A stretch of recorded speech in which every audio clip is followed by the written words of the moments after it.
It seems that more than ever, most of us are caught up in endless meetings. And when we leave these meetings, often we're found with ourselves in a lot of confusion and a lot of frustration and not a lot of resolution.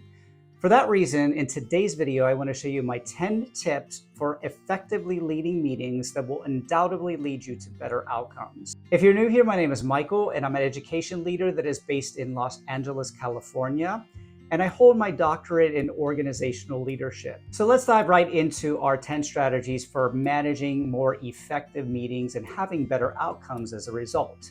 Tip number one is make sure you go into the meeting with a defined purpose and make sure the meeting attendees know what this purpose is.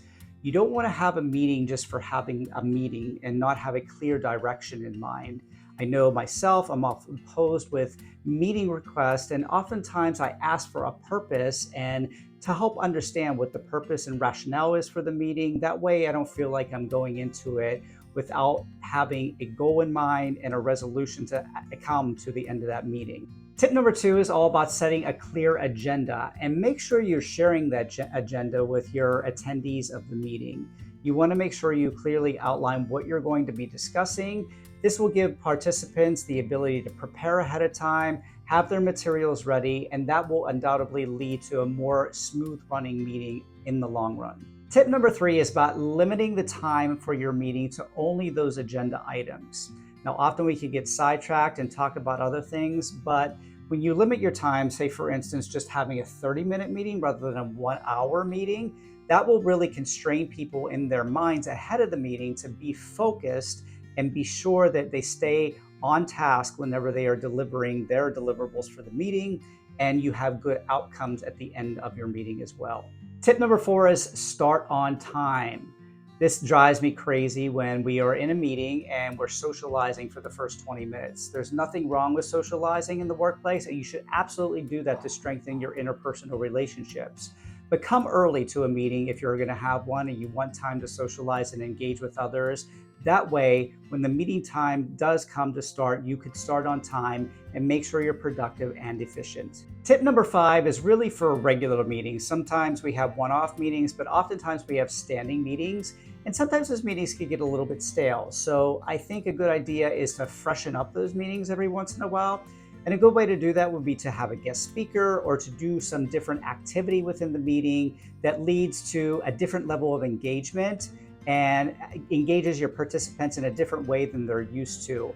And getting people involved from other areas of the organization to come in and guest speak could be a way to learn about what others are doing and the work overall within the entire organization. Tip number six is all about storytelling. Now, storytelling is a great way to make sure that you run a compelling meeting and also that you keep the attention of everybody in your meeting.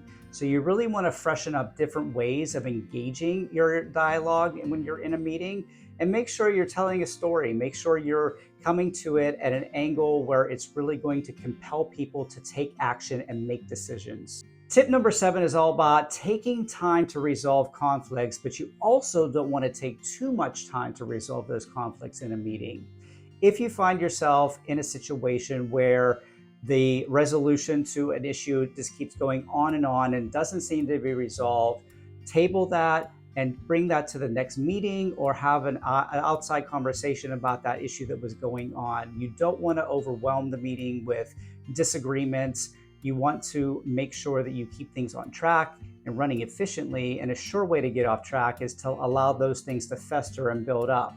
So maybe a good way to do this would be to set a time limit. If you notice something's propping up, it's becoming an issue, you see 5 minutes has gone by and you haven't had any resolution, table that, move on, and allow the participants to know that we'll come back to that at another time. Tip number 8 is about reviewing your agenda items and the actions that each individual is supposed to take when they leave that meeting.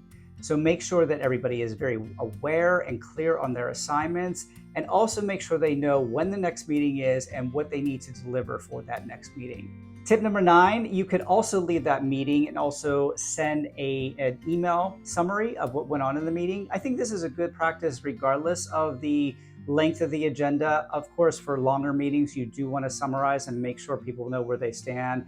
But think about things, for a day or so, to think of any other thoughts that might have come up in your mind as a result of the meeting.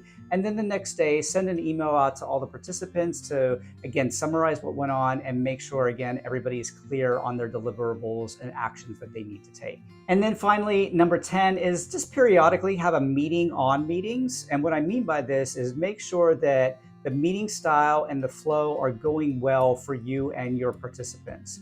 You don't want to get caught in this rut where you're holding the same type of meeting style and structure over and over again if it's not working for you. So make sure you consider and take some time to reflect to make sure your meeting styles and structures are working well for you.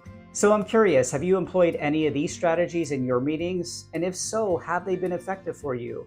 Definitely share your thoughts and your ideas in the comments. And before I go, I want to ask you a question about generational differences. And do you struggle with them? Because I know I sure do. We have 3, even 4 generations of employees working with us now. And it's really important to understand those generational differences. And because of this reason, I have created a guide for you that you will be able to download for free if you click on the link in the description of this video and enter your email address, and I will send you that free PDF resource that you could use to level up your skills in relation to navigating those tough generational differences. And of course, I would love it if you would subscribe, and also be sure to check out my video here in relation to the first 90 days at a new job. That could be some of the toughest times for entering a new position. And in that video, I provide some strategies for you to navigate those first 90 days in any new job that you may take on in your career. That's all for this week, everybody. Have a great week. I will see you in the next video. Bye-bye.